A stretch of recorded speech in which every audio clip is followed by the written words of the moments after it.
Bonsoir Nanou, donc cette vidéo est faite pour toi. Je vais te montrer ce que je vais dire samedi pendant la présentation.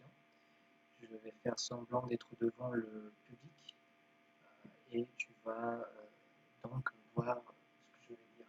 Peut-être que cette vidéo sera un peu plus courte que la présentation réelle puisque je pourrai m'étendre plus tranquillement devant le public.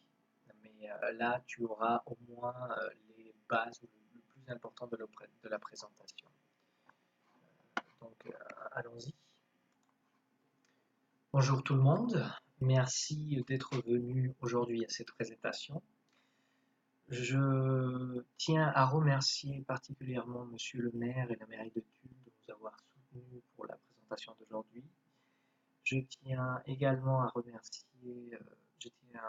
également la médiathèque de Tulle de nous avoir donné l'opportunité de pouvoir faire la présentation dans les lieux.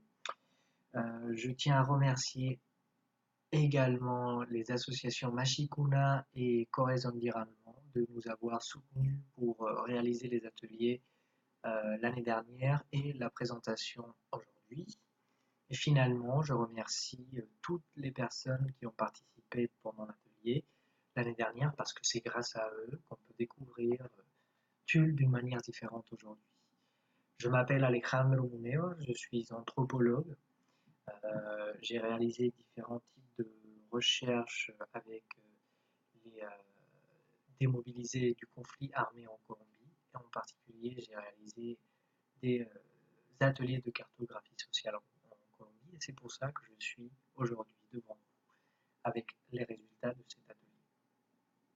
Donc, je vais vous présenter aujourd'hui les résultats d'un atelier qui a été réalisé pendant le Festival des Solidarités de l'année dernière, donc 2017, avec des participants qui étaient des migrants et des personnes qui habitent la ville de Tulle, qu'on a appelé accueillants, mais qui n'accueillent pas nécessairement dans leur maison des migrants, qui ont plutôt un rapport ou une relation avec eux d'une manière ou d'une autre, et donc on a décidé de les appeler comme ça.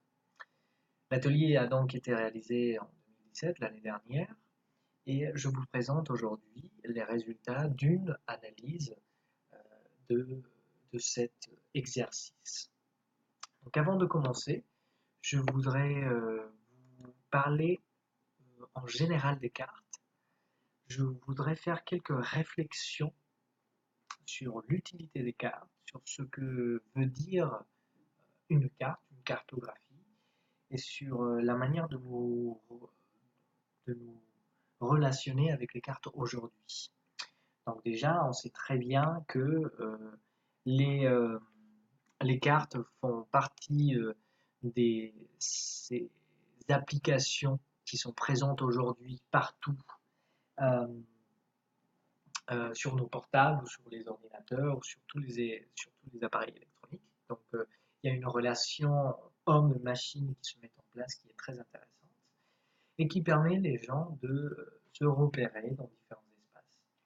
Donc pour commencer, par exemple, je vais justement faire une réflexion autour du repérage avec les cartes.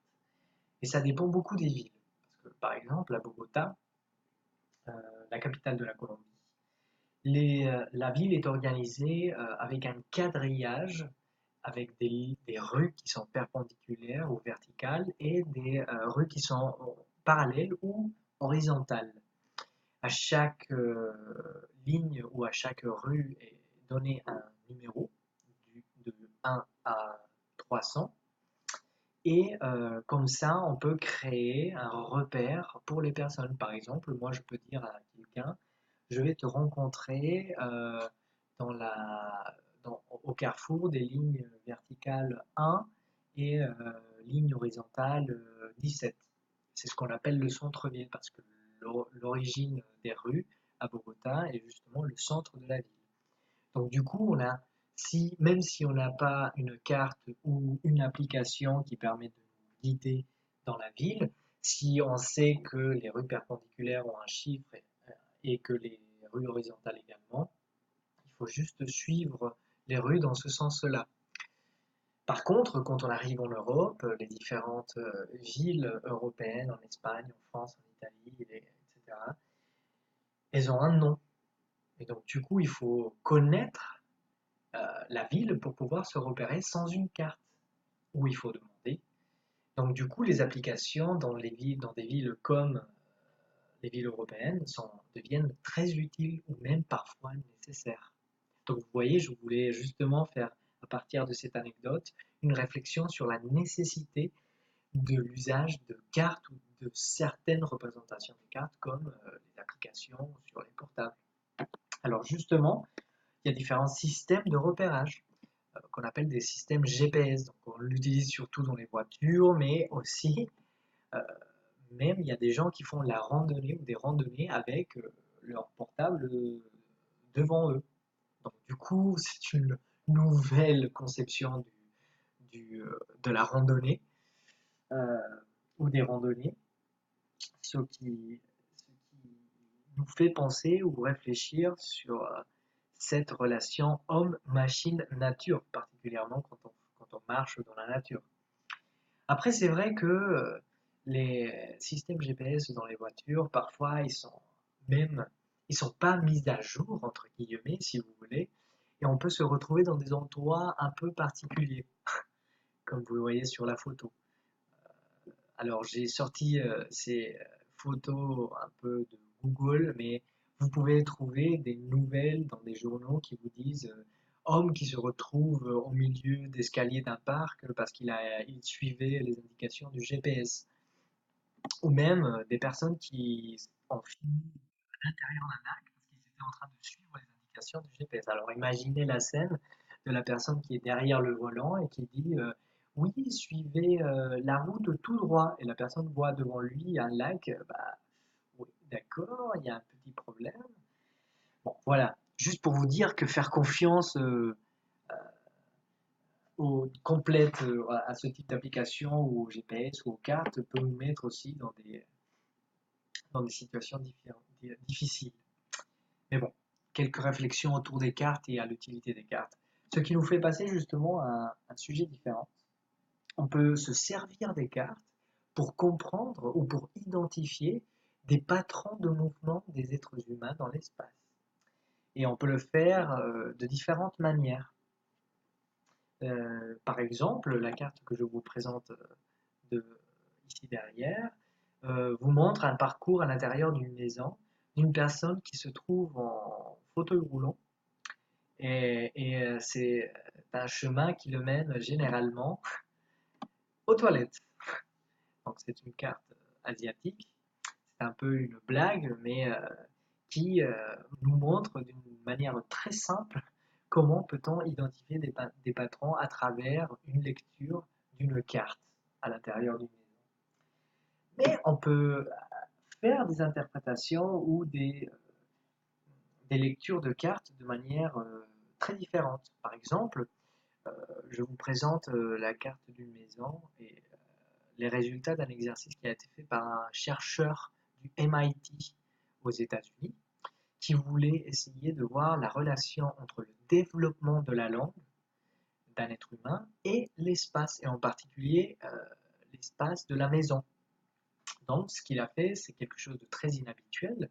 En fait, il a eu un enfant et il a mis des caméras et des dispositifs d'enregistrement sonore partout chez lui. Et il a fait un suivi détaillé de la relation du développement de la langue de son fils entre les 0 et les 5 ans. Et du coup, il a réussi à identifier les premiers ou le premier espace où il a commencé à dire ce qu'on pourrait appeler des mots, entre guillemets, et comment euh, les- euh, le mouvement dans l'espace l'a mené dans d'autres lieux de la maison qui ont développé d'autres formes du langage. Donc, par exemple, le premier espace apparemment où il a mis des mots, c'est au salon. Donc il passait beaucoup de temps au salon, soit avec ses parents, soit avec d'autres personnes, la nounou par exemple. Puis vous voyez une relation avec la cuisine et puis un mouvement particulier vers sa chambre. Comment sa chambre est devenue de plus en plus un espace, quand il avait 5 ans, de jeu, et comment le langage s'est développé aussi autour de ce type d'activité. Donc du coup, vous voyez comment une carte permet de nous donner justement des informations très particulières sur l'être humain, des patrons de manière très diverse. Et donc c'est des cartes qui représentent une certaine réalité. Donc les cartes sont que des représentations de la réalité et ne sont pas vraiment la réalité en elle-même. Ils sont juste une lecture de cette réalité, ce qui est très important pour les résultats que je vais vous montrer aujourd'hui. Après, on peut aussi utiliser les cartes d'une manière très différente. Par exemple, quand les personnes vont voyager dans des villes qu'ils ne connaissent pas nécessairement, ils se servent d'applications comme Google Maps ou d'autres applications qui leur permettent de planifier les parcours ou les endroits qu'ils peuvent ou veulent visiter en sachant exactement combien de temps et quelle est la distance qu'ils vont réaliser. Par exemple, mon père et ma mère sont venus en France il y a 2 ans, en décembre 2016, pour la première fois dans leur vie. Ils étaient très contents, surtout mon père, qui était très, qui est très planificateur. Et donc, du coup, il avait justement planifié un parcours sur Google Maps. Il l'avait imprimé, il nous l'avait envoyé par mail un mois avant, un mois oui, avant. Donc, on était tous au courant de ce qu'il voulait faire. Mais en fait, quand il s'est retrouvé à Paris, il n'avait pas en compte quelques variables. Par exemple, le froid, c'était l'hiver. C'était pas si facile de parcourir les mêmes distances que pendant l'été ou l'automne.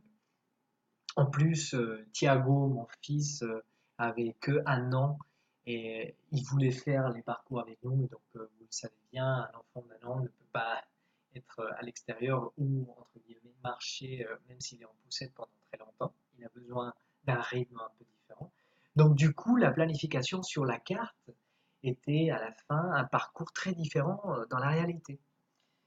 Voilà aussi une réflexion sur la création de parcours d'itinéraires euh, à partir des cartes virtuelles qui ne se réalisent pas nécessairement de la même manière dans la réalité. Par exemple, si je veux aller du point F au point G, peut-être que même si on me dit que ça va prendre à peu près, je ne sais pas, 45 minutes, peut-être qu'à la fin, je vais mettre, je ne sais pas, 1 heure et demie ou 2 heures parce que je me suis retrouvé au milieu de la route avec un endroit que je voulais visiter qui n'était pas prévu. Ce qui est vraiment très intéressant pour donner un sens à l'espace qui nous entoure et comment on bouge dans cet espace. Après, on a d'autres types de cartes complètement différentes qui sont plus subjectifs, qui nous font penser, qui montrent comment on perçoit les personnes qui habitent l'espace qu'on habite aussi. Par exemple, cette carte de la France, qui est bien sûr une carte qui veut, qui veut jouer un peu avec les stéréotypes. Et donc, c'est la France vue par les Toulousains. Vous pouvez très bien voir comment le nord est au milieu de la France en termes de l'espace réel. Et comment on peut voir d'une manière assez comique ou ironique l'espace qui nous entoure. Mais vous avez aussi d'autres cartes, par exemple, dans le même sujet, comment un paysan peut voir euh, la France. Et en même temps, comment, par exemple, les Parisiens, en jouant encore sur les stéréotypes et les idées reçues, peuvent voir la France. Bon, voilà, c'est juste pour vous donner quelques idées de représentation de cartes et de comment on peut leur donner un sens et une utilité. Ce qui nous mène donc finalement à qu'est-ce que ça veut dire une cartographie sociale? Qu'est-ce que ça veut dire de faire une carte? Et qu'est-ce que ça veut dire de faire un atelier de cartographie sociale? Donc, la cartographie sociale, on peut la définir de manière très différente. Mais pour ce qui concerne l'atelier qui a été réalisé en 2017, on va la définir comme un chemin, un parcours qui est réalisé et qui a un objectif. Et cet objectif est celui de potentialiser des processus au pluriel de construction et de de construction territoriale. Donc le but est de construire ou reconstruire, redonner un sens différent à l'espace qui nous entoure. Et comment le fait-on? Avec une certaine organisation et participation sociale. Donc, du coup, les ateliers de cartographie sociale qui se correspondent à cette définition ont le but de construire de manière collective le sens qui est donné à l'espace habité. Voilà, c'est ça un peu la définition qu'on a utilisée pour réaliser l'atelier de cartographie sociale dans le cadre du Festival des Solidarités l'année dernière.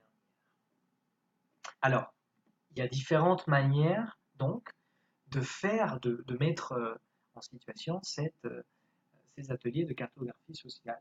Par exemple, vous pouvez trouver la cartographie sociale qui reprend un plan réel de l'espace où il veut travailler, comme vous le voyez sur l'image. C'est un quartier de, euh, du sud de Bogota, de la capitale de la Colombie.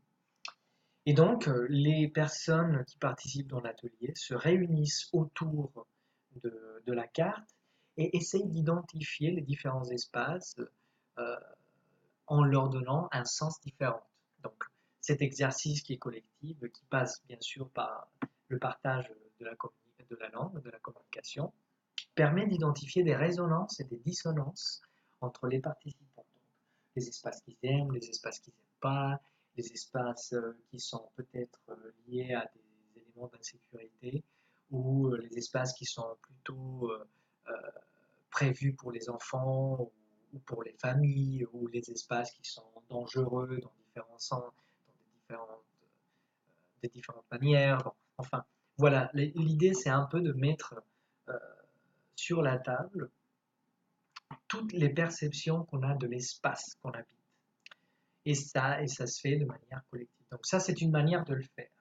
Il y en a une autre manière, et c'est celle de, également, de manière collective, de dessiner l'espace tel qu'on le perçoit, pas nécessairement en suivant un plan réel, une carte réelle. Donc là, je vous montre justement un plan d'une école. Alors, il faut faire des précisions parce qu'en Colombie, les écoles vont de la maternelle jusqu'au bac. On n'a pas les mêmes divisions que vous avez ici pour l'éducation.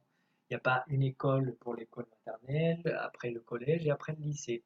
Non, on réunit on réunit tout dans le même espace et donc du coup, les élèves se retrouvent parfois justement avec des espaces qui sont partagés par des élèves du lycée et des élèves qui font partie de l'école primaire. Ce qui peut justement causer parfois des problèmes ou des soucis pour tout ce qui veut dire action ou activité dans cet espace.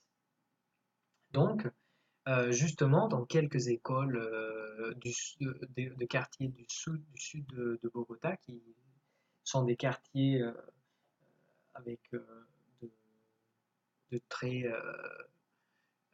de problèmes économiques, si vous voulez, des chercheurs ont décidé justement de faire des activités d'ateliers de cartographie sociale avec les élèves pour identifier justement des espaces où il y avait des problèmes ou des espaces qui méritaient justement d'être signalés comme des espaces agréables, vus comme très positifs par les élèves ou même les professeurs qui ont participé également dans les ateliers. Donc vous pouvez voir les bagnes qui sont à gauche sur la carte. Et les élèves ont écrit Nos molestan los baños, qui veut dire en français les toilettes nous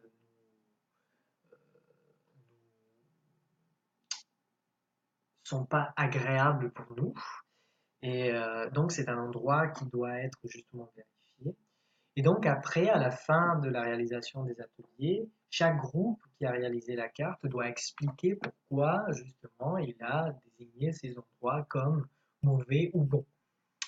Donc voilà, c'est une autre manière de faire un atelier de cartographie sociale. Après, j'ai d'autres exemples qui sont très différents. Vous avez par exemple aussi en Colombie des ateliers de cartographie sociale dans lesquels participe une certaine un certain type de population. Par exemple, des mères qui sont, qu'on appelle en Colombie, des mères têtes de famille, c'est-à-dire des mères qui sont euh, divorcées ou pas mariées, mais qui sont mères de un ou plusieurs enfants et qui se retrouvent dans des conditions économiques très difficiles, donc qui habitent des quartiers avec des conditions très particulières. Donc, il y a des chercheurs et des associations qui ont décidé de faire des ateliers de cartographie sociale pour identifier ensemble des espaces qui pouvaient être justement dangereux ou des espaces qui pouvaient être améliorés, la création des parcs, le manque de ressources primaires, je veux dire, par exemple, d'accès à l'eau potable ou des éléments comme cela, des parcs pour les enfants, enfin, voilà, il y a différents éléments. Mais l'atelier a été fait d'une manière différente. Les mères de famille, de manière collective, ont parcouru le quartier ensemble. Donc, ils ont désigné un jour, une heure pour aller tous, tout ensemble parcourir le quartier.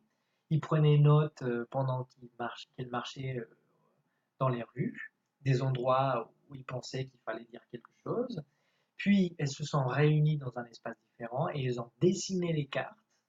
Et donc, les cartes étaient à moitié représentées à l'échelle des quartiers, sauf que, comme vous le voyez sur l'image, ils ont décidé d'utiliser les cartes,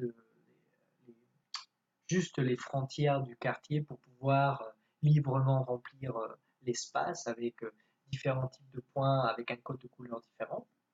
Et donc, ils ont identifié des problématiques liées à la sécurité, en particulier des espaces où il y avait beaucoup de vols, où les enfants pouvaient être en danger, où il y avait par exemple des routes qu'il fallait réparer parce que les voitures passaient tout le temps et restaient coincées dans cet espace. Enfin, voilà, différents éléments. Ils ont passé justement un rapport grâce au soutien des associations. Ils ont passé donc ce rapport aux représentants, aux maires du quartier. Et donc, ils ont essayé justement à travers la participation sociale, d'essayer de régler les différents problèmes du quartier. Donc ça, c'est un autre exemple d'atelier de cartographie sociale. Après, vous avez un dernier exemple, mais on peut en trouver beaucoup d'autres. Mais bon, un dernier exemple qui s'approche un peu plus de celui qu'on a mis en place en France à Tulle justement l'année dernière. Et donc, c'est un atelier avec des populations contrastées. Qu'est-ce que ça veut dire cela? Il y a des associations et des chercheurs qui ont réalisé des ateliers de cartographie sociale avec deux types de populations. D'une part, des anciens guerrilleros qui ont passé par des processus de démobilisation et donc de réinsertion à la vie civile et qui habitaient des quartiers spécifiques, et les habitants qui, justement, partageaient l'espace, le quartier, avec ces démobilisés, ces ex-guerrilleros. Ils ont donc construit des cartes subjectives, c'est-à-dire des cartes qui ne correspondent pas nécessairement à l'espace réel du quartier, et chacun pouvait dessiner ce qu'il voulait dans l'espace. Ils ont donc identifié des contrastes, c'est-à-dire les démobilisés identifier quelques espaces qui pour eux étaient dangereux ou qui pour eux étaient des espaces où ils ne pouvaient pas passer à cause du stigmate auquel ils étaient victimes. Et la même chose de l'autre côté, les habitants du quartier avaient identifié des espaces du quartier qui avant étaient sécurisés, maintenant étaient dangereux à cause de la présence des, euh, des ex-guerrilleros. Donc, du coup, ça a permis de mettre en place un système de communication entre les deux populations et de régler beaucoup de problèmes qui partaient justement plutôt de stéréotypes et d'idées reçues, plus que de faits réels dans la plupart des cas. Et donc, ils ont permis justement de mettre en place des stratégies de cohabitation et de, et de justement réinsertion à la vie civile réelle des ex-guerrilleros. C'était des ateliers qui étaient très intéressants justement parce que d'une part, les démobilisés pouvaient se montrer très sincères et très naturels dans leurs propos dans ce processus de réinsertion. Les habitants pouvaient connaître de première main les ex-guerrilleros et s'approcher à eux d'une manière différente et ne plus les voir comme des monstres qui voulaient juste tuer des gens de manière insensée. Parce que c'est un peu l'idée, malheureusement, de beaucoup de Colombiens en général, pas seulement des personnes qui habitent la ville de Bogota. Bon, voilà quelques exemples justement pour vous montrer qu'un atelier de cartographie sociale n'est juste, il n'y a pas une seule manière de faire des ateliers de cartographie sociale. Bon, maintenant, qu'est-ce qu'on a fait donc à Tulle? On a, quels ont été les objectifs de l'atelier et qui a participé? Donc, on a donc réalisé un atelier avec 16 participants, 12 migrants de différentes provenances et 4 accueillants, 4 personnes qui habitent la ville de Tulle depuis longtemps et qui ont un contact direct ou indirect avec les migrants.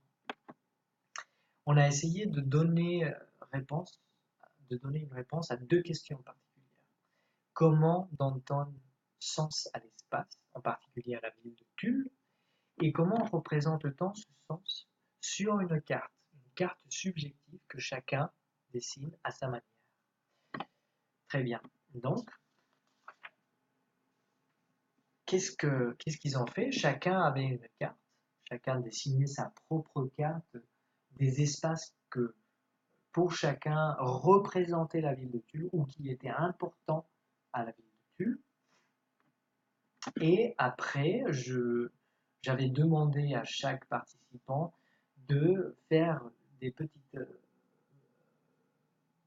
feuilles, cartes à côté, plus petites, qui expliquaient dans leurs propres mots les différents endroits qui étaient représentés sur la carte. En même temps, en plus, je faisais un petit entretien enregistré de manière en utilisant un appareil d'enregistrement sonore pour complémenter justement le sens donné aux cartes. Donc, finalement, vous avez une sorte de relation entre la carte et ses mots, les mots écrits et les mots parlés, et un regard qui est mon regard, qui est très particulier parce que c'est le regard d'un anthropologue qui essaie de donner un sens aux cartes, qui peut être très différent un regard, par exemple, d'un psychologue ou d'un sociologue ou d'un géographe qui peut voir des choses différentes dans ces cartes. Et donc, ce que je vais vous présenter ce soir, c'est une lecture de ces cartes qui n'est qu'une lecture et n'est pas une représentation justement réelle de la réalité de ces personnes.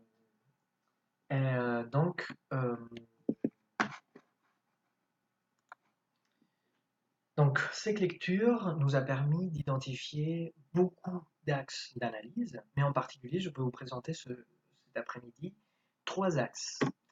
Le premier qu'on a décidé d'appeler Tulle Pont ou Tulle Passage, je vais vous expliquer dans un moment pourquoi. Le deuxième axe qu'on a décidé d'appeler Tulle Refuge, avec le signe d'interrogation qui est très important.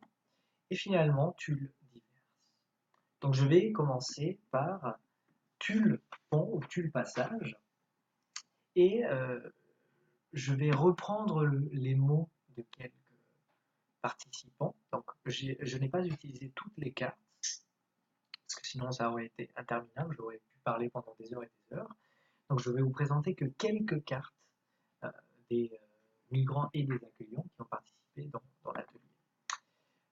Donc on va commencer justement par les mots du premier migrant que je vais, de la carte du premier migrant que je vais vous montrer, qui nous a dit, moi à Tulle, j'attends encore. Donc la carte est celle-ci. Vous pouvez voir le premier élément qui ressort est que Tulle est représenté par une longue route qui traverse la carte d'en bas en haut. Quand il essayait de nous expliquer la carte, la première chose qu'il nous a dit, c'est « ça fait longtemps que je voyage ». Pour lui, déjà, il y a toute une l'histoire qui le mène à Tulle. Tulle est une ville à laquelle il est arrivé à ce moment-là. Ça faisait quelques mois qu'il était à peine à Tulle. Il venait justement de Calais, de la jungle de Calais qui avait été démantelée quelques mois avant. Et donc, il nous représente la ville de Tulle avec cette route qui traverse la carte. Il nous explique aussi qu'il avait été obligé de venir à Tulle. C'était une obligation. Il ne pouvait pas choisir la ville à laquelle il pouvait venir. Et vous voyez que cette route traverse la rivière qui va être un élément central pendant toute la présentation. Vous allez voir, la rivière devient un point de repérage à la ville de Tulle pour toutes les personnes, pas seulement les migrants, également pour les accueillants. Mais elle va donner des sens très différents aux migrants et aux accueillants, vous allez le voir. Dans ce cas, justement, vous voyez, c'est un espace de repérage qui est associé plutôt à quelque chose qui est traversé, quelque chose qui est là dans l'espace, dans la nature. Et justement, la nature est très importante pour le migrant. Et c'est un élément de contraste. Je me permets de dire le migrant, c'est pas parce que je déshumanise la personne, c'est parce que quelques participants nous ont demandé de ne pas utiliser leur vrai nom. Donc j'évite de donner un nom différent ou de l'utiliser. C'est juste à cause de ça. Donc je reviens sur ce que je disais. La personne nous disait qu'il aimait la nature, le vert, parce que c'est un élément de contraste. Avant où il était, apparemment, la nature n'était pas quelque chose à laquelle il pouvait avoir accès. Et c'est un élément qui l'a marqué en habitant à la ville de Tulle. Ce qui va être un élément de contraste, vous allez le voir après avec d'autres cartes. Après, il nous a justement fait remarquer les oiseaux sur la carte en nous disant « J'aime les oiseaux quand ils voyagent ». En discutant avec lui, justement, parce qu'il ne parlait pas très bien le français, alors j'ai essayé de discuter, d'aller un peu plus en profondeur avec l'aide d'une autre participante pendant l'atelier, qui nous aidait à traduire un peu. Il parlait surtout de la migration. Regardez comment les oiseaux, les deux groupes d'oiseaux nous mènent aussi au bout de la carte, comme s'il n'y avait pas vraiment un point de repos particulier. Il nous dit aussi, en nous parlant de la carte, et c'est un élément qui est très intéressant, que les gens à Tulle sont très gentils avec lui. Par contre, on ne voit pas les gens représentés, dessinés sur la carte. On voit plutôt des bâtiments, deux bâtiments, une maison et une école, qui marquent justement la personne qui a dessiné la carte, mais pas les personnes. Et ça, c'est un élément qui va être très important. Et il finit justement par nous dire, moi à Tulle, j'attends encore.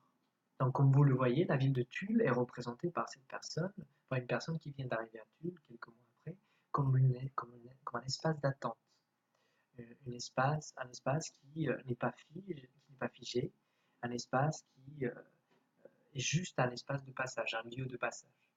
On pourrait même dire, pour utiliser un concept un peu très utilisé dans l'anthropologie, Tulle est pour cette personne un non-lieu, un lieu qui n'a pas vraiment un sens, qui n'a pas un sens particulier ou spécifique à part celui de l'espace d'attente.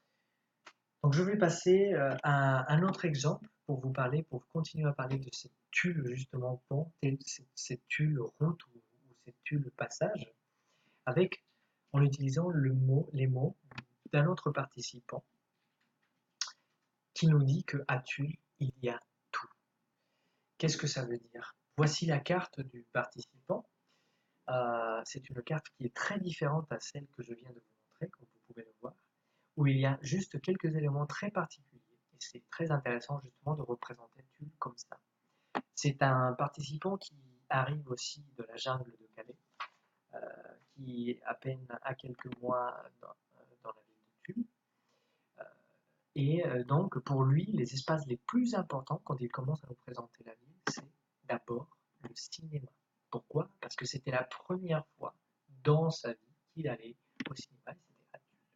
Il était surpris par le cinéma, il le décrit comme un endroit impressionnant à cause de la grandeur, à cause de l'espace et bien sûr à cause de l'impact qu'un film peut avoir dans cette dans une personne qui n'a jamais vu un film dans un espace comme un cinéma. Puis, il nous dit aussi que l'Intermarché, le supermarché, c'était la première fois qu'il allait dans un espace où il y avait autant de nourriture. Ce qui vraiment marque le participant, et donc il décide justement de l'inclure dans la carte. Et je vous invite à voir comment justement il met le cinéma dans un endroit au bout de la carte, euh, comme si c'était quelque chose complètement de séparé, d'isolé, comme si c'était quelque chose qu'on ne pouvait presque pas atteindre. Également comme l'Intermarché. Bien sûr aussi, ça nous fait penser que le cinéma et l'Intermarché se situent aussi au bout de la ville, ce qui permet de nous donner d'autres interprétations. Mais comme je vous dis, c'est juste une lecture de la carte qui peut être approfondie de manière très différente et donc interprétée de manière très différente. Après, il nous parle justement de quelques expériences négatives à l'hôpital. Il nous dit aussi que là où il était, à la jungle de Calais, mais aussi là où il habitait avant de venir en France, les hôpitaux n'étaient pas vraiment des espaces très fréquents. Donc, il était malade en arrivant à Tulle et il a pu passer donc par l'hôpital et être guéri. Donc, l'hôpital est associé ici à deux éléments, un élément de souffrance qui est justement guéri par les personnes qui habitent à l'intérieur. Je vous invite à voir aussi, comme dans la carte antérieure que je viens de vous présenter, qu'il n'y a pas de personnes représentées sur la carte. Il y a juste des bâtiments qui sont représentés par des carrés ou des rectangles, ce qui est très intéressant. Euh, il nous parle aussi, après avoir présenté ses expériences négatives, ou plutôt positives à l'hôpital, justement parce qu'il avait été guéri, du parking où il a attendu avant de rentrer au CADA, d'avoir l'entretien au CADA, qui est juste à côté donc sur la carte. Et regardez l'espace qu'occupe le parking dans la carte, c'est un espace important, donc du coup c'était une longue attente, ou perçue comme une longue attente par la personne.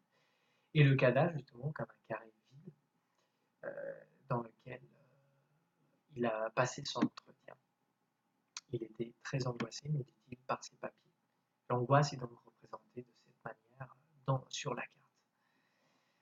Après, il nous parle bien sûr de deux éléments en plus que vous voyez sur la carte, la préfecture et la mairie de Tulle, qui sont dessinés avec le drapeau qui, bon, bien sûr, les couleurs ou l'ordre des couleurs n'est pas le bon, mais c'est très important, c'est très curieux de le représenter ainsi. Et donc il nous parle de ces deux espaces comme des espaces qui donnent la permission de quelque chose. Donnent la permission, en ce cas-là, de rester. Et donc c'est des espaces qui permettent justement d'éliminer l'angoisse qu'il ressent du fait qu'il ne sait pas s'il va rester ou pas à Tulle. Et donc du coup, Tulle devient aussi pour cette personne, mais d'une manière différente, un espace d'attente. Une sorte de lieu où il doit attendre pour savoir s'il peut rester ou pas dans ce pays. Ce qui, bien sûr, est une perception très intéressante de la ville de Tulle. Je vous invite à voir également, justement, avant de passer vers une autre carte, les routes qui sont très importantes aussi, qui connectent les espaces et qui parfois nous mènent, comme vous pouvez le voir sur la carte, euh, vers, vers le bout de la carte en haut, parfois nulle part. Ce qui est très intéressant. Quand je suis passé voir la carte et la personne, le participant, et je lui ai demandé s'il n'avait pas encore fini la carte, s'il voulait encore dessiner des choses. Il m'a dit non, non, non, non, c'est fini, c'est bien comme ça. Je lui ai dit qu'est-ce qui se passe avec cette route qui n'est pas connectée au cinéma. Il m'a dit non, c'est parce que je ne sais pas où elle finit. Ce qui est très intéressant pour la description de l'espace. Je passe donc à une troisième carte, toujours dans le même thème, cette Tulle perçue comme un pont, comme un espace de passage ou un espace d'attente. Et j'utilise encore une fois les mots du participant qui nous dit « Je suis content, mais je ne sais pas ». Voici la carte de Tulle pour ce participant. Bien sûr, la première chose qui nous marque, c'est l'espace qui est utilisé par la préfecture, par la représentation de la préfecture dans la carte. Et la préfecture est les 3/4 de la carte. Et on retrouve encore une fois des drapeaux qui essayent de simuler les drapeaux de la France. Donc du coup, les couleurs deviennent très importantes. Regardez aussi l'espace où ils sont représentés. Ce n'est pas toute la préfecture, mais c'est la partie d'en haut de la préfecture. Et regardez aussi la porte. Il n'y a pas de personne dans cet espace. On ne peut pas voir à l'intérieur de cet espace. Et donc j'ai demandé justement aux participants si c'était exprès de dessiner la préfecture de cette manière-là. Et il m'a dit justement qu'il avait dessiné la préfecture comme un espace fermé, comme un espace où il est vraiment difficile d'y accéder. Donc un espace imposant qui est de difficile accès et donc un espace apparemment très impersonnel, très dépeuplé si vous voulez, ou avec des personnes qu'on ne peut pas voir très facilement. Il nous dit la préfecture c'est les papiers pour tout. La préfecture, comme vous pouvez le voir, on pourrait le dire, la préfecture est tout. Je n'ai pas mes papiers encore, j'attends. Encore une fois, on se retrouve justement avec ce mot, avec un espace qui est un espace d'attente. Un espace d'attente dans un espace qui est fermé, auquel on ne peut pas vraiment accéder. Il nous parle aussi de l'hôpital. Et il nous parle aussi, et il nous raconte des expériences de souffrance, il était malade. Ça a pris du temps pour pouvoir être guéri, mais il a pu à la fin surpasser ses problèmes, la maladie qu'il avait à cette époque-là. Et donc l'espace, l'hôpital est un espace, encore une fois, lié à des souffrances qui sont guéries à l'intérieur. Mais on ne voit pas les personnes à l'intérieur, on ne voit pas qui est à l'intérieur. Et vous voyez que l'hôpital est représenté avec justement la croix rouge. Et à différence justement de la préfecture, vous voyez que l'hôpital a une porte qui n'est pas fermée, qui est ouverte. Donc c'est un espace dans lequel on peut entrer plus facilement qu'à la préfecture, ce qui est très important. Quelle est la perception de l'hôpital et quelle est la perception de la préfecture qui, pour ces participants, représente la totalité de la ville de Tulle, ce qui est vraiment très intéressant. Après, il a aussi décidé de nous montrer l'espace où il habite. Et il nous dit, là où j'habite, en dessous de la préfecture, c'est la pièce Verdier. Pièce Verdier. C'est un ensemble d'appartements, si je ne me trompe pas. Et donc, il n'a pas décidé justement de représenter son appartement comme un espace, un seul espace, une habitation, une pièce où on a des choses à l'intérieur. Non, il a décidé justement de représenter une collectivité de petites maisons, comme vous le voyez, qui est verte. Mais, je le dis encore une fois, des espaces où il n'y a pas de personnes représentées. Il nous dit, je lui demande justement si, même si il doit attendre pour avoir ses papiers, parce qu'il ne les avait pas encore à cette époque-là, même si l'espace de la préfecture était représenté comme un espace de difficile accès, est-ce qu'il était content à la ville de Tulle? Il nous disait, oui, il est content, les gens sont très gentils à la ville de Tulle, mais je ne sais pas. Il disait, je ne sais pas. Il y a cet élément d'incertitude qui est très important et qui est donc représenté dans la carte qui représente Tulle. Je vous invite à voir également cette ligne qui est bleue, qui moi je pensais c'était la rivière, mais j'ai été corrigé justement par le participant qui me disait non, ce n'est pas la rivière, c'est la route qui mène de l'hôpital à la préfecture. Donc c'est très intéressant que le participant ait décidé de nous montrer une route qui connecte ces deux espaces qui pour lui sont les plus importants espaces de la ville de Tulle. Donc voilà 3 exemples de cet axe, oui, axe de lecture qu'on a décidé d'appeler Tulle Pont, Tulle Passage, Tulle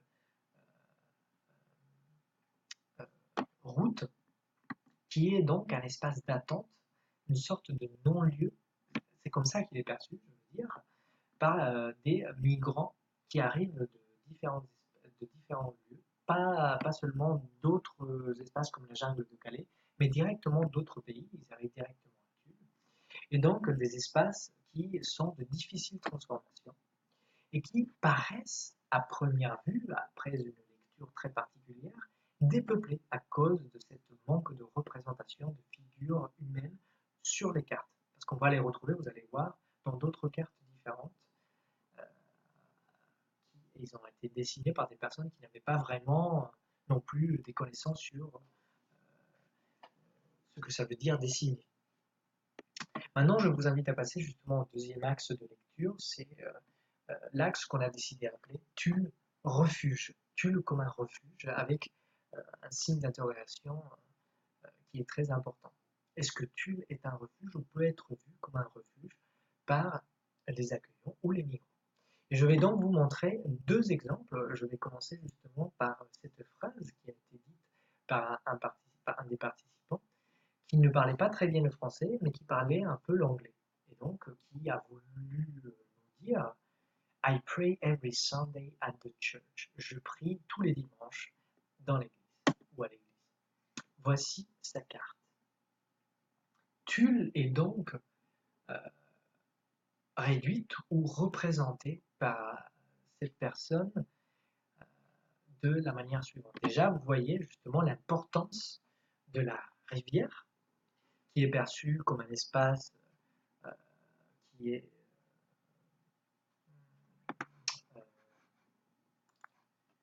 est entouré d'espaces verts, quelques espaces verts au moins, où il y a même des animaux, comme vous pouvez le voir en haut à gauche de la carte, et qui peut être traversé, justement. Ce qui est très intéressant parce que dans les autres représentations de la rivière ne peut pas nécessairement être traversée.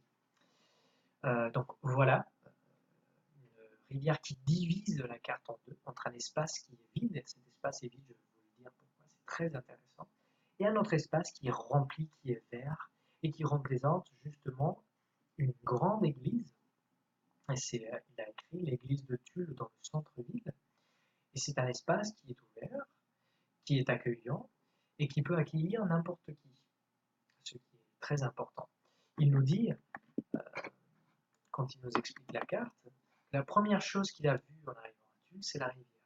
Effectivement, c'est un élément qui est marquant. Mais la deuxième chose, c'est justement l'église au centre-ville. Pour lui, l'église est très importante, pas seulement à cause de l'église elle-même, mais surtout à cause de l'idéologie qui est représentée derrière, et parce qu'ils sont, il l'a dit, ils se sont accueillis dans l'église, et par les personnes qui visitent cette église. Après, il nous signale aussi une petite boutique qui est à côté de l'église, donc un fleuriste, qui est juste à côté. Et donc, c'est un espace qui est très important parce que c'est là qu'il achète justement les fleurs pour les différents événements, les différents rituels qui sont réalisés à l'intérieur de l'église. Et il finit justement par nous dire I pray every Sunday at the church. Même si c'est un espace qui est visité une seule fois par semaine dans la ville de Tulle, regardez qu'est-ce qu'il a décidé de nous montrer à travers sa carte. Ce qui est vraiment très important. La ville de Tulle se réduit pour cette personne à l'église et ce que l'église représente pour lui. Quand il nous raconte son histoire, on peut comprendre pourquoi l'église est très importante. Il dit justement que là où il habitait avant, son idéologie religieuse n'était pas respectée. Ce qui donne un sens justement au vide de la carte. Donc en fait, il est en train d'opposer deux espaces, la ville où il habitait et la ville de Tulle, qui est une Tulle comblée, qui est une Tulle dans laquelle il peut se sentir tranquille, il peut se sentir libre de penser et de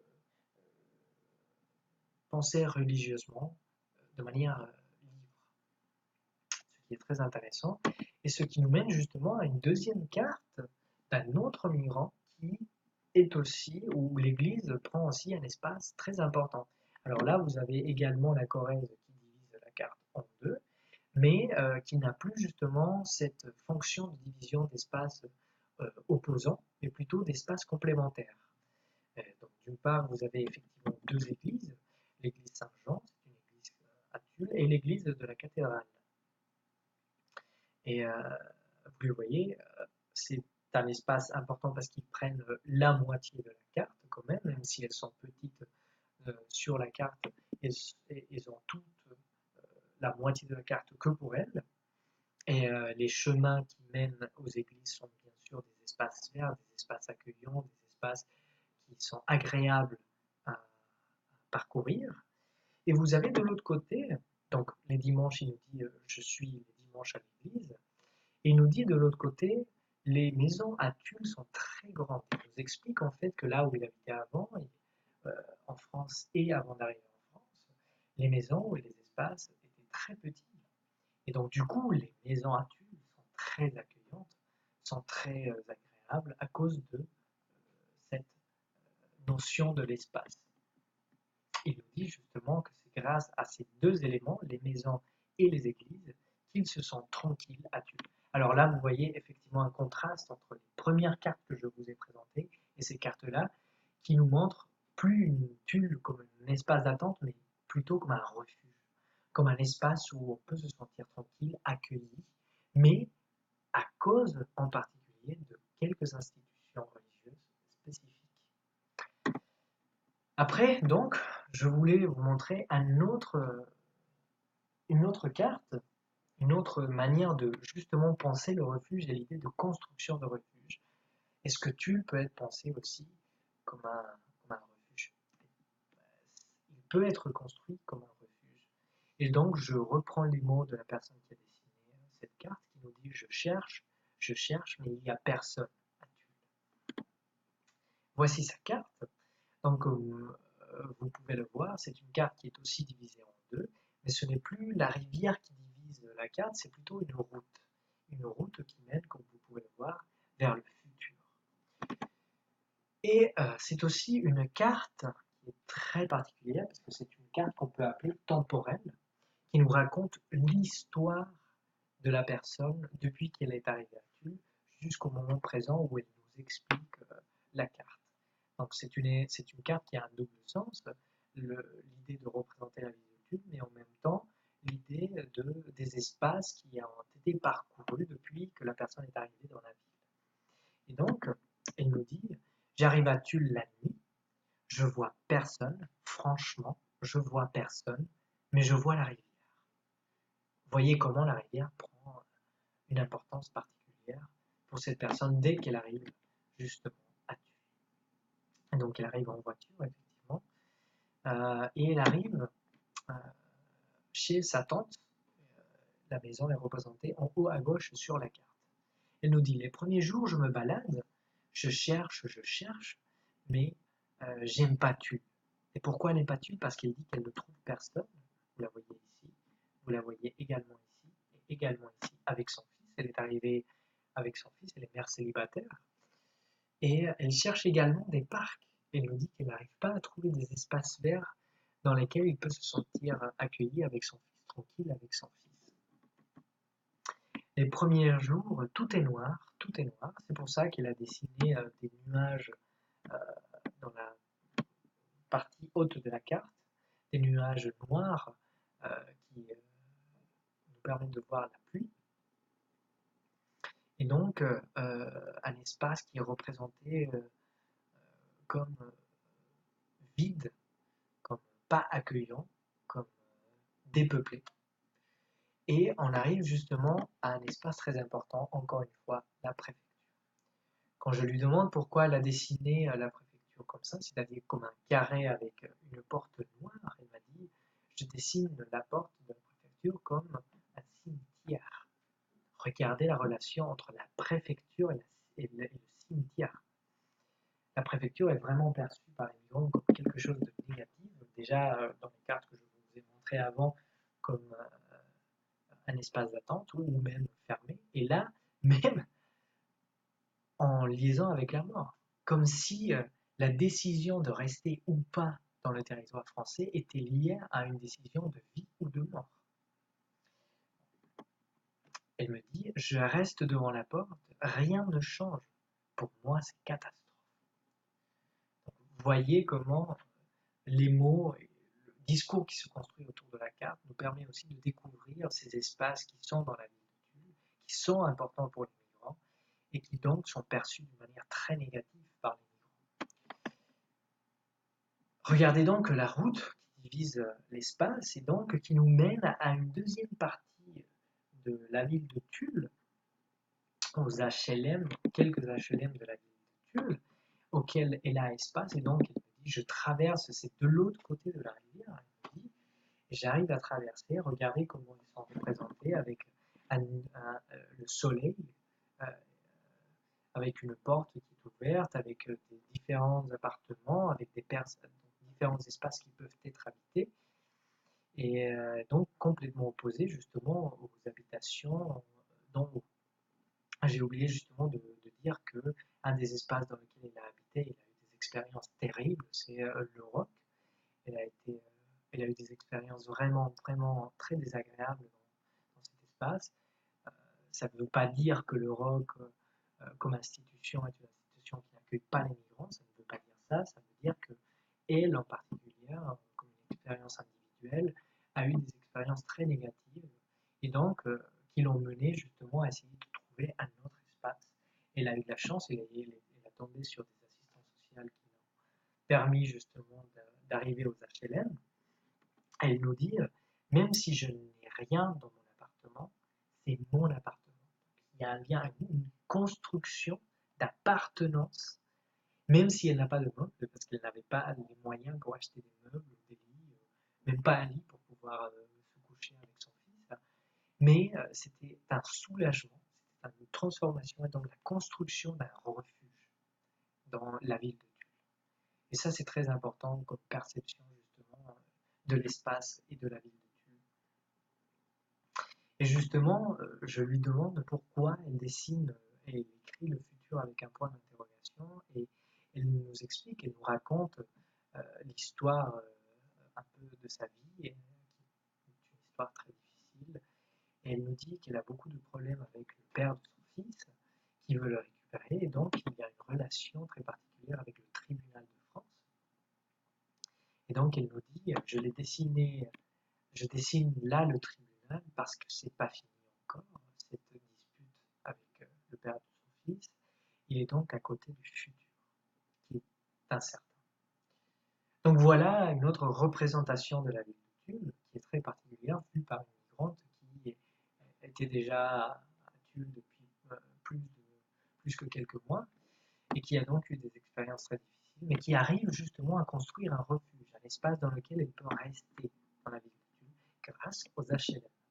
Ce qui nous permet justement de repenser de manière différente les HLM à la ville de Tulle.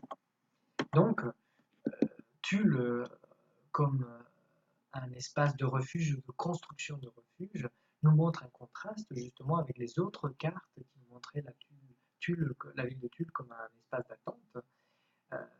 Ce refuge justement se construit à partir de rencontres très particulières dans des institutions aussi très particulières. Donc, par exemple, dans les premiers cas, l'importance des églises et des rôles qu'ils jouent avec les migrants qui arrivent, et les rencontres aussi dans des institutions où il y a des assistantes sociales qui ont permis justement à la deuxième participante de retrouver justement cet espace qui a été construit comme un refuge. Et même s'il a été construit, c'était une construction difficile. Elle continue même à la fin de l'atelier à nous dire que même si elle habite justement dans les HLM, elle continue à penser que la ville de Tulle est dépeuplée. Il n'y a personne dans la ville de Tulle. Et petit à petit, il arrive à trouver des espaces où il peut rencontrer des gens, mais ce n'est pas quelque chose qui est très facile apparemment à faire dans la ville de Tulle. On passe donc finalement au troisième axe final de lecture que je veux vous présenter aujourd'hui et que j'ai intitulé Tulle diverse. Et je vais commencer justement par les mots d'une accueillante qui habite la ville de Tulle depuis longtemps et qui nous dit on a l'impression que tout rejoint Tulle. Regardez la carte, effectivement, qui est une carte très différente, qui nous montre beaucoup d'espace dans la ville de Tulle, une verdure et des couleurs très accueillantes, qui contrastent beaucoup avec les cartes que je vous ai montrées avant. C'est également une carte temporelle, c'est-à-dire une carte qui nous raconte l'histoire de comment la personne, l'accueillante, est arrivée à la ville de Tulle et a construit un sens d'appartenance à la ville de Tulle. Vous allez voir, ce sens d'appartenance passe par la musique. Tulle est une ville musicale, culturelle. Donc, elle nous disait, je laissais mes enfants à l'école de musique et je lisais parce que je ne connaissais personne.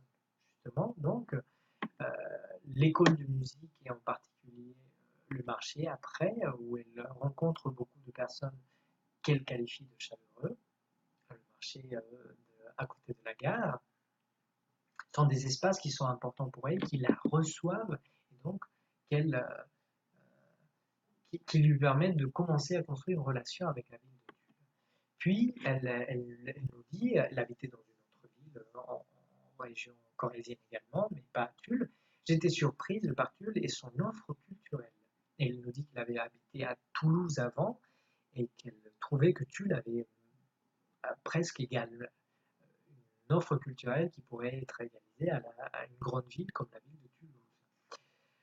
Je suis arrivé pour voir les Nuits de Nacre, qui donc a marqué justement cette perception de la ville de Tulle comme une ville culturelle, musicale. Il nous signale aussi deux autres espaces, la cathédrale et en particulier l'orgue de la cathédrale et le théâtre. Et donc, comme des espaces qui sont très importants. Elle nous parle également de la préfecture, mais elle ne va pas nous la présenter. Regardez comment elle la dessine. C'est un espace vert, grand, violet, ouvert, devant lequel on peut se poser. Ce n'est plus une maison fermée ou avec une porte qui est celle de la porte qui est similaire à la porte du cimetière. Donc la préfecture est un lieu symbolique qui, pour elle, est lié aux manifestations. Et donc, il nous dit, dans les rues de Tulle, j'ai fait des rencontres, et dans les rues face à la préfecture, j'ai fait beaucoup de rencontres. Donc, c'est vraiment une perception très différente de la préfecture. Et puis, il nous présente également la voie ferrée. Il nous parle justement des trains, des entrées et des sorties de la ville de Tulle, pour nous dire qu'il faut sortir de Tulle et puis revenir pour mieux l'apprécier. C'est une perception qui est très importante, qui donne vie à un autre espace de la ville, c'est justement la gare. Mais c'est pas tout. Elle nous parle également des espaces qui apparemment n'existent plus dans la ville de Tulle, comme un bar qui s'appelle ou qui s'appelait le bar Richelieu, dans lequel tous les musiciens, à la fin de différents concerts ou événements culturels, se retrouvaient pour boire un verre.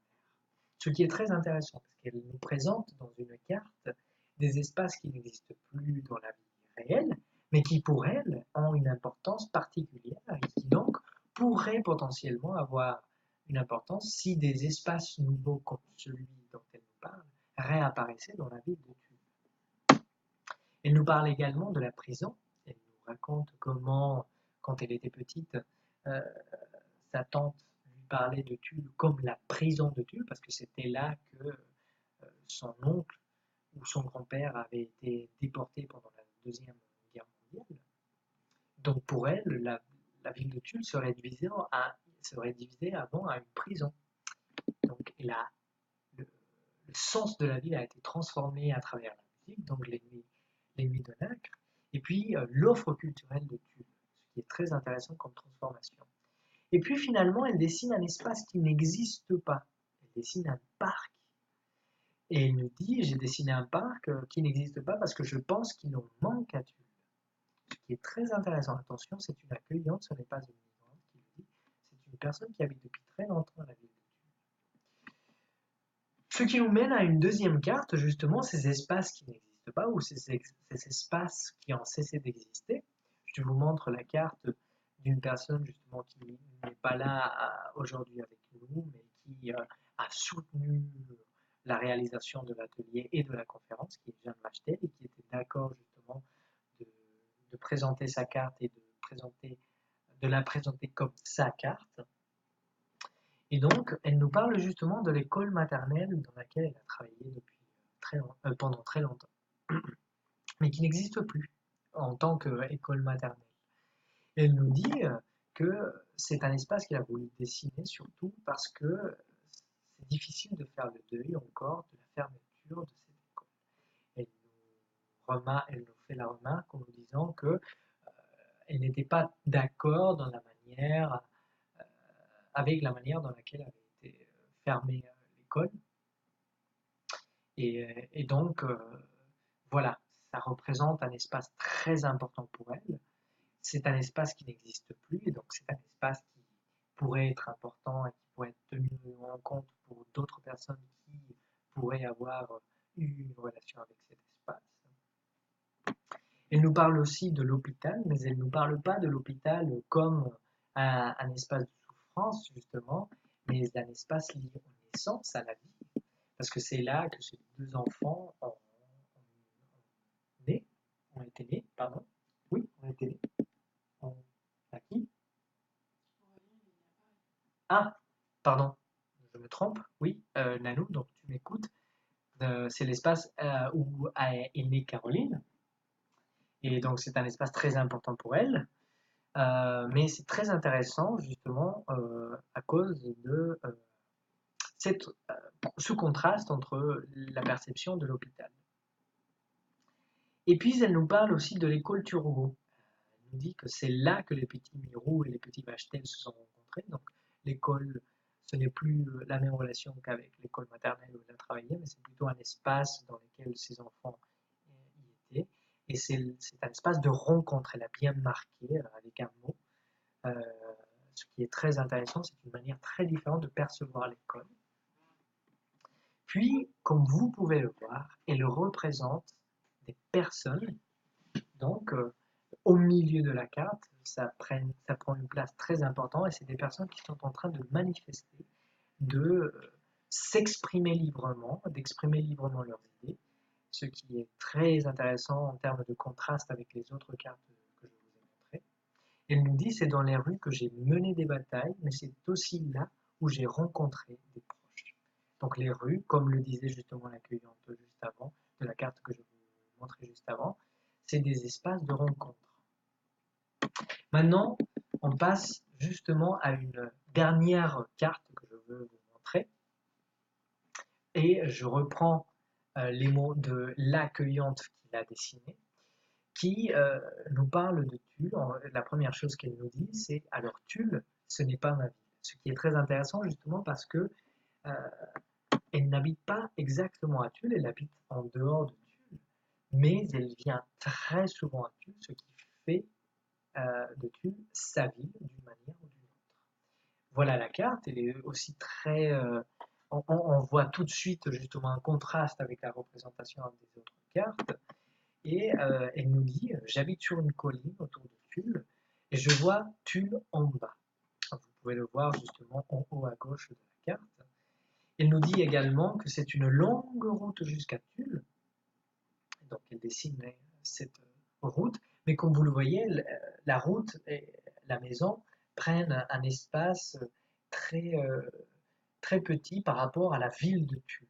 Donc pour nous montrer aussi également que même si sa maison est très importante, c'est sa maison, ce n'est pas là où les choses les plus importantes arrivent, c'est vraiment la ville de Tulle comme elle est représentée. Elle nous parle d'abord de la médiathèque que je vous montre sur la carte.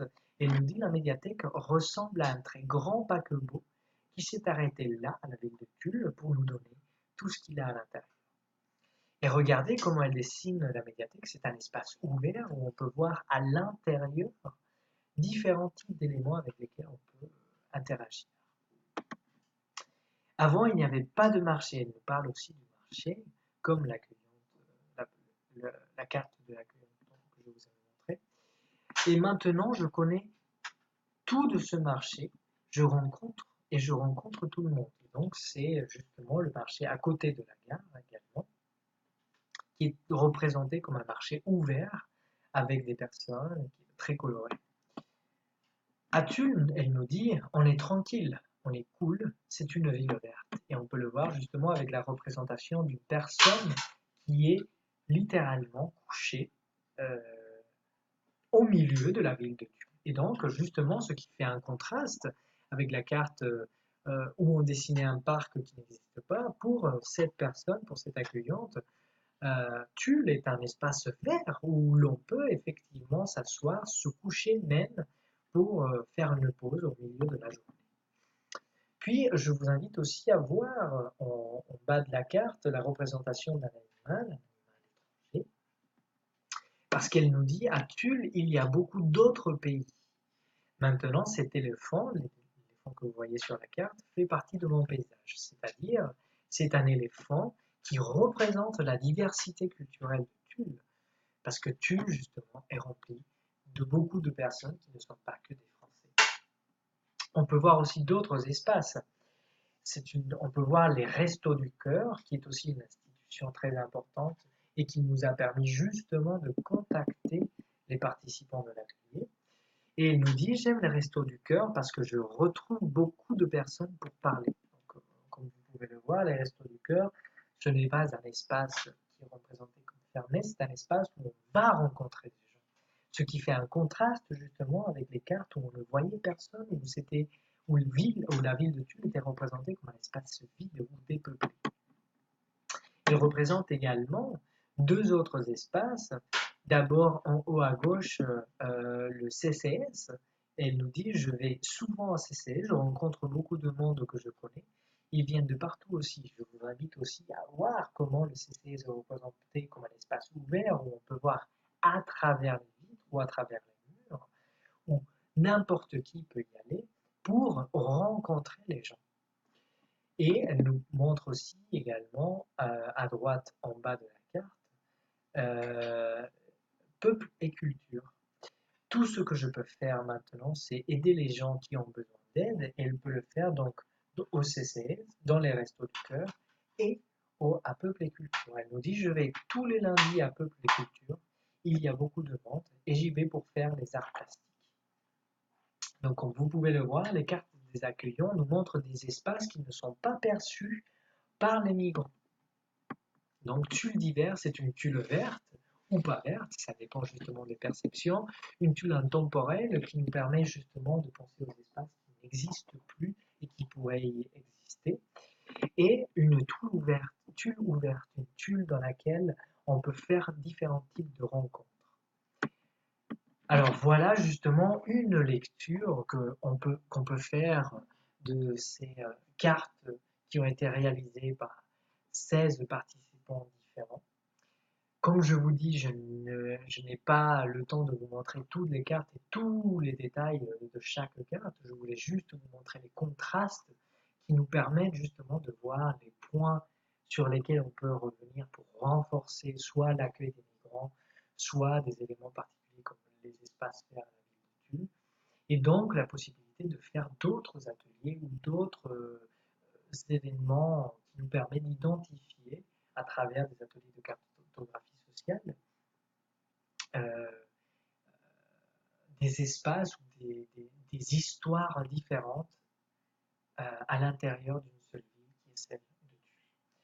Je vous remercie encore une fois et j'espère que vous passez une très bonne fin de journée.